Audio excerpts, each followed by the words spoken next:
नमस्कार बच्चों, मैं सुरुचि सामरिया आपका ई कक्षा में स्वागत करती हूँ। आज आप मेरे साथ कक्षा 5 का हिंदी विषय पढ़ रहे हैं। बच्चों, आओ सीखें भाग 3 आपकी पाठ्य पुस्तक का नाम है। आज हम हिंदी विषय में पाठ 17 चुनाव प्रक्रिया कब क्या व कैसे पढ़ रहे हैं।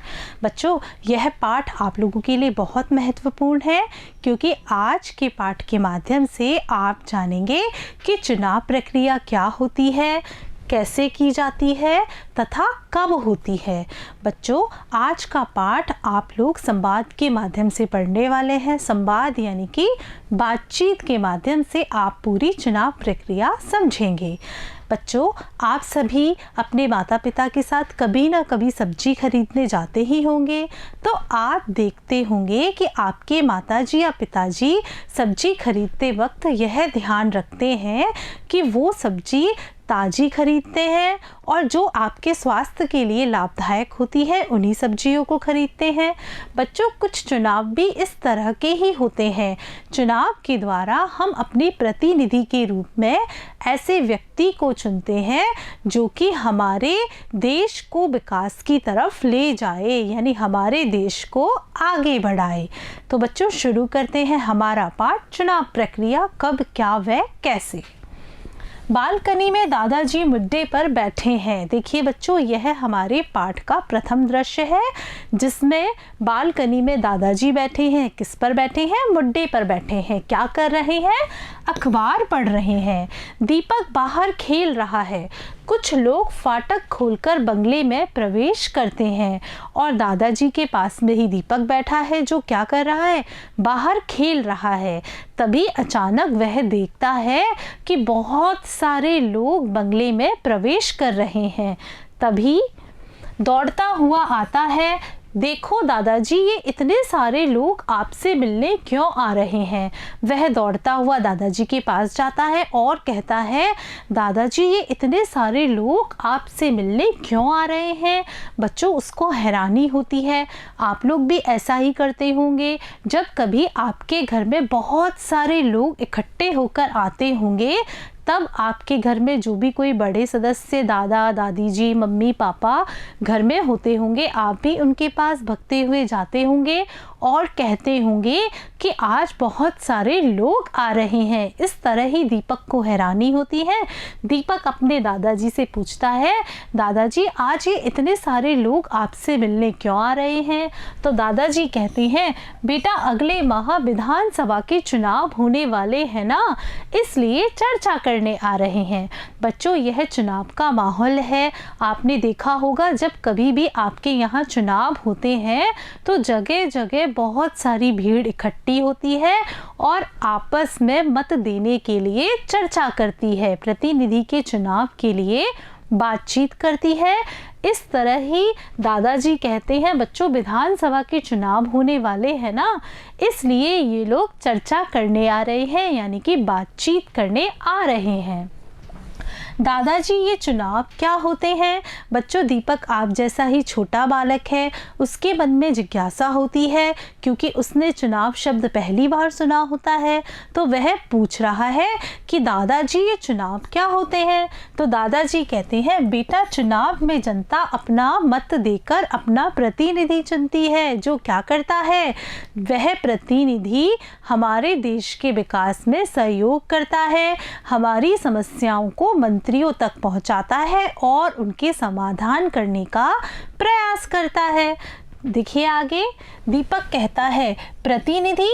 अच्छा, प्रतिनिधि कैसे चुनते हैं? फिर दादाजी कहते हैं, बेटा आप अभी छोटे हो, जब आप 18 वर्ष के हो जाओगे तब आपको जानने की ज़रूरत है, अभी आप स्कूल जाओ। दीपक के मन में बहुत सारे प्रश्न होते हैं। वह वापस दादाजी से पूछता है, दादाजी अच्छा ये प्रतिनिधि कैसे चुनते हैं? तो उसके दादाजी उसे कहते हैं, बेटा अभी आपको विद्यालय जाना चाहिए, जब आप 18 वर्ष के हो जाएंगे तब आपको जानने की ज़रूरत है। बच्चों, दादाजी ने ऐसा क्यों कहा? क्योंकि 18 वर्ष की आयु होने पर ही हम भी मतदान कर सकते हैं। 18 वर्ष से कम उम्र का व्यक्ति मतदान नहीं कर सकता। आगे बढ़ते हैं। दीपक बताओ ना दादाजी। दादाजी कह रहे हैं अभी आप जाओ, आपके स्कूल का समय हो गया। इस बीच सभी लोग दादाजी के पास आ जाते हैं तथा दीपक स्कूल के लिए रवाना हो जाता है, यानी कि दीपक स्कूल चला जाता है। बच्चों, दीपक के मन में चुनाव और प्रतिनिधि से संबंधित बहुत सारे प्रश्न होते हैं। जब कभी आपके मन में भी कोई प्रश्न चलते रहते होंगे और घर पर आपके प्रश्नों का जवाब कोई भी नहीं देता होगा, तब बच्चों आप क्या करते हैं? आप भी विद्यालय जाते होंगे तो अपने शिक्षक और शिक्षिका से उन प्रश्नों के उत्तर जानने का प्रयास करते होंगे। बच्चों, दीपक भी कुछ ऐसा ही करने वाला है। आइए देखिए। दीपक विद्यालय में अपने गुरुजी से, गुरुजी मुझे बताइए ना कि चुनाव क्या है और ये कैसे होते हैं।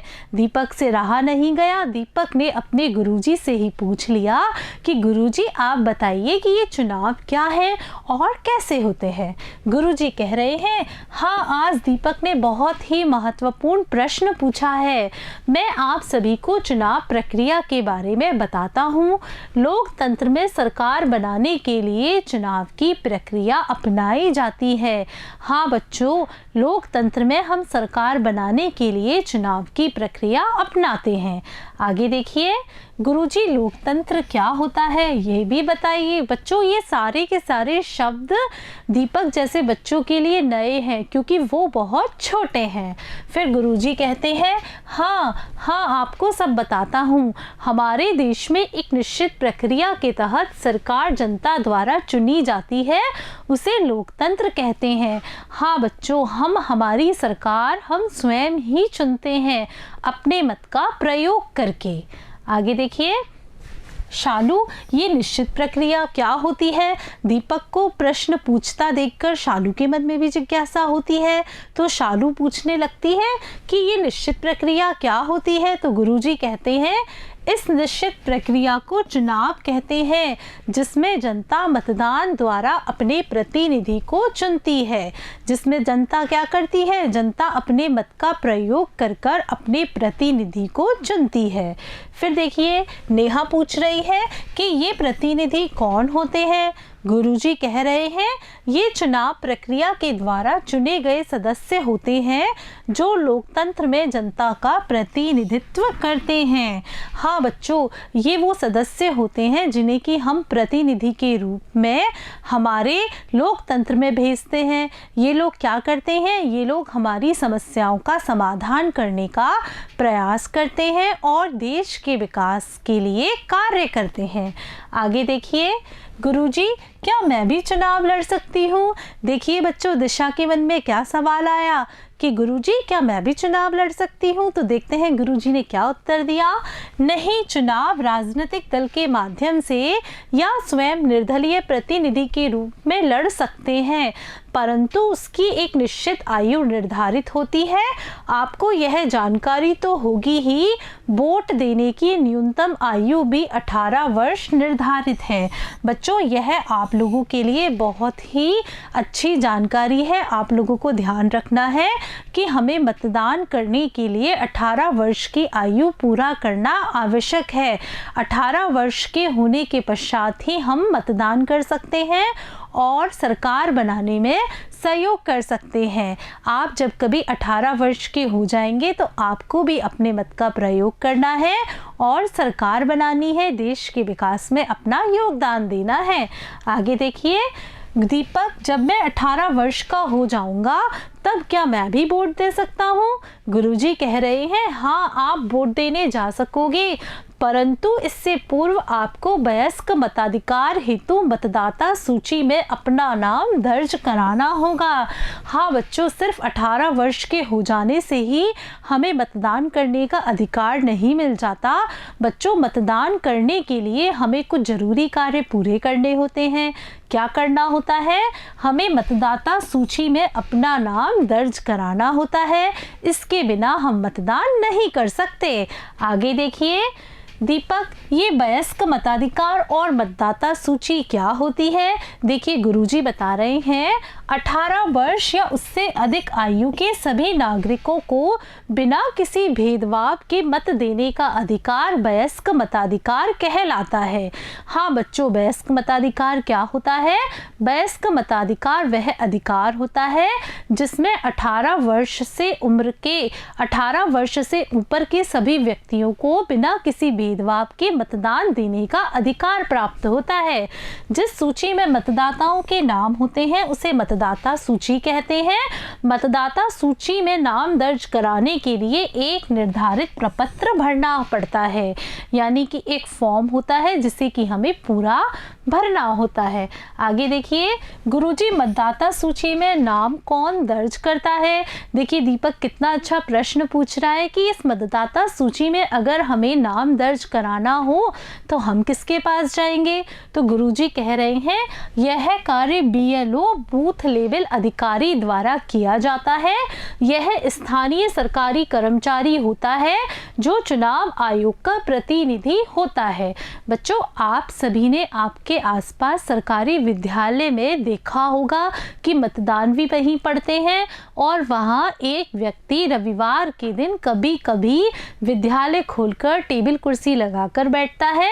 बच्चों, वही हमारा बूथ लेवल अधिकारी होता है जो कि एक सरकारी कर्मचारी होता है जो क्या करता है? मतदाता सूची में हमारा नाम जोड़ने के लिए कार्य करता है। हम उसके पास जाते हैं अपना आधार कार्ड, फोटो वगैरह लेकर और वह मतदाता सूची में हमारा नाम दर्ज कराने का प्रयास करता है।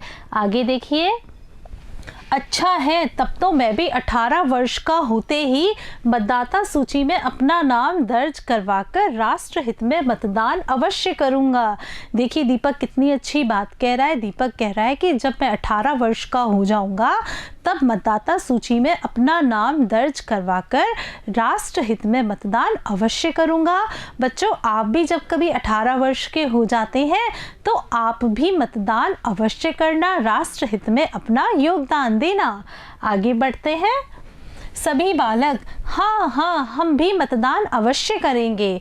लोकतंत्र जनता का जनता के लिए जनता द्वारा चुनी गई सरकार को लोकतंत्र कहते हैं। हाँ बच्चों, लोकतंत्र हम उसी को कहते हैं जिसमें जनता का जनता के लिए जनता का शासन होता है।